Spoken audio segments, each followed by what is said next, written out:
Hey everybody, welcome to episode 16.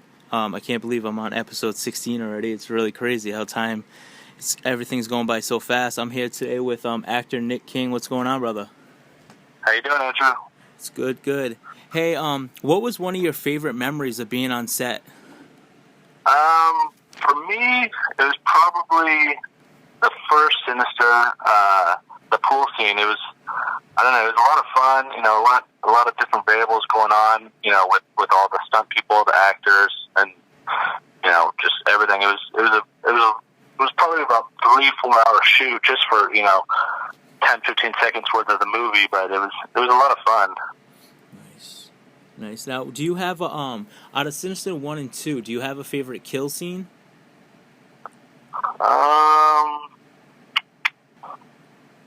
Let's see. I'd probably have to say the Sinister 2 when in the church with all the rats and stuff like that. That was pretty intense. Yeah, it definitely was. I know there was a lot of awesome kills in the movies. It's hard to pick, you know. Yeah. Hey, so it's been a little bit. We haven't heard anything about a Sinister 3. If they ever do it, are you going to return as Bughuul? I hope so. I mean, my contract kind of did expire, but I'm pretty close with all the people that run it, so I'm hoping that they would offer it to me again. Mm-hmm. So, but as far as the Sinister 3, I have no idea. Last I heard, they might do an Insidious Sinister kind of collab, and then I also heard that they might do a TV series. So I'm honestly not sure. Oh, that would be pretty badass, man, if they collab them too. Yeah, that'd be a lot of fun. Yeah, that would. I'm kind of I'm pretty bummed though. It's it's been a little bit and we haven't got any kind of news about any Sinister 3 or anything. And at the end of part 2, they left it wide open. Yeah, they definitely completely left it wide open. I mean, I'm hoping for a third one. I think it'd be fun because I feel like there's a pretty decent following for it, and a lot of people were excited for the second one to come out. So hopefully there's something in the works. Yeah, definitely. And I think down the line, when Halloween first came out, way back in the day, no one expected Halloween to be as big as it is today. And I think Sinister is going to be one of those movies that somewhere down the line is going to be a really, really big movie. Yeah, I mean, I'm hoping I hope they make 10 of them, just to have it kind of continue on. That'd be amazing. Right, it's a real good creepy factor to the movie too. It's different from anything else that they're coming out with. Yeah, whenever I do these conventions, everyone's always this, one of the best horror movies in the last, decade at least, and so that's pretty flattering for myself to hear, Yeah, definitely. So, are you working on anything new now? No, so I took some time off just to kind of reopen some of that, but I'm actually going to be jumping back into it really soon, and there's a possibility, it's kind of super low right now, but there is a possibility of me doing a possible new Halloween as Michael Myers, so that'd be cool. Really? That would be really badass. Yeah, no, that'd be huge. Yeah, that would be really huge. Is that going to be the newer one coming up? No, they haven't even started it yet. It's probably going to come out 2 years from now. Oh, all right. Yeah. That would be awesome, dude. If you got that role, that would be really sick. Yeah, that would be. So this year, the rest of this year, are you gonna be at any conventions or anything? What do you got planned for this year? So I had a convention in Kansas City about a month ago, but I had to cancel it just for personal reasons. But I'm talking to my agent actually right now, and she's trying to see what she could do about getting me out there again. I enjoy doing them, and I enjoy meeting people, and it's always such a blast.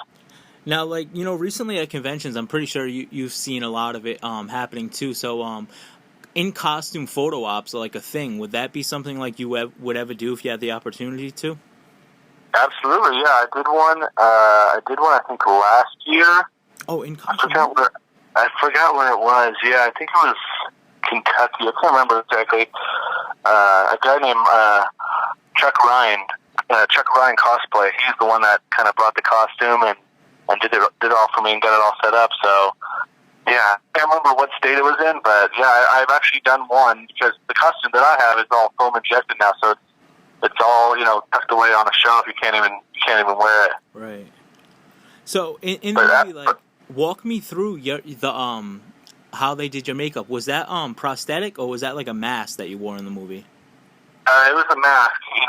Well, it was partial mask, partial just paint and stuff like that. Yeah. But it was about a 3-hour process every day, from starting with the bald cap and then gluing on the mask and all the painting and all that other stuff, the gloves and or fingertips, whatever they wanted for that day. Mm-hmm. And it was a long process, and it was super restrictive on breathing, but it was well worth it. Yeah, was it hard to breathe and all that? It looks really thick. You can kind of tell it, like, when I met you in Salem, like, that mask that you bring with you, that looks super thick.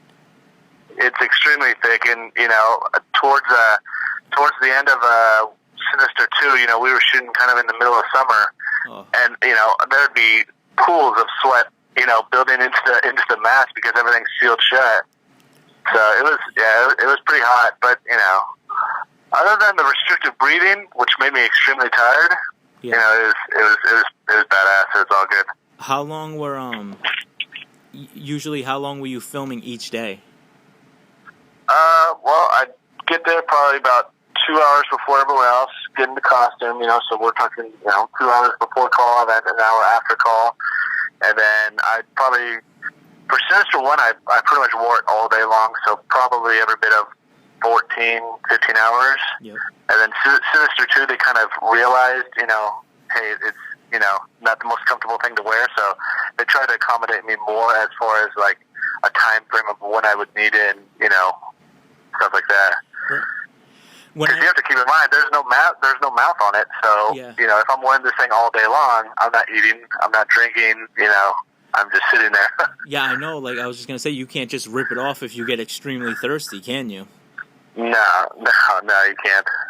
That's so crazy, man. Like, a lot of people don't, like, I know everybody, horror fans and stuff, they appreciate, like, all the horror movies and stuff, but they don't, like, really take the time to appreciate what you guys go through to do all this for us. You know what I mean? Like, that's crazy. Yeah, but I mean, we love it. It's worth it. Right. This is a dream come true job. We love doing this stuff, so we have to put that kind of stuff aside to be able to entertain for you guys. Yeah, definitely. That's why we appreciate. Like, I appreciate when all you guys take the time to do the shows for me, and everybody's super nice. I found out that a lot of people in the horror genre are super, super nice people. They're not really stuck up. Yeah, they're very humble. If you ask my opinion. Yeah, and we have, because horror movies have a real tight fan base. It's not like like Comic-Cons and stuff. It's like kind of more spread out. And horror is just like, if you're a big horror fan, you just love horror. You're passionate about horror. So it's just super great that all you guys, really awesome and take the time to talk to your fans and everything. Yeah, and again, like I said, we love doing it. We love doing the cons and all that stuff, to be able to interact with people. Because especially someone like myself, where I'm in a costume where I can't talk to anyone, so if I can express how I feel to people face to face, it's awesome. I know, since you were in the costume, like, is there any time that you were out in public and you got, like, recognized or something? Have you ever been recognized? Truthfully, only when I am going to conventions. Like, I did one in Germany, and I brought my girlfriend, and we were going to the hotel, and right when we got out of the shuttle or the bus or whatever, people were waiting there, and I'm like, what the hell's going on? I've never experienced this. You know what I mean? Like, this is weird. That's awesome, dude. And it's gonna be fun. Do you have fun going to the conventions and everything? You like doing those? Oh yeah, I love them. Yeah, those are a lot of fun. So to wrap up my interview with you, Nick, for people that like can't get out to see you at a convention, or you're not coming around them, how can they reach out to you and maybe like grab an autograph or something? I mean, truthfully, the best way is just social media. I mean, I try and use it as much as I can. I'll be the first to admit that I'm not the best at responding, right then and there, but I do try my best to try and get back to everyone as fast as possible. And I did, for instance, I did a convention a couple of years ago, and this guy messaged me. He said, "Hey, I sent my wife and son to get an autograph, and they got the wrong one for my other son.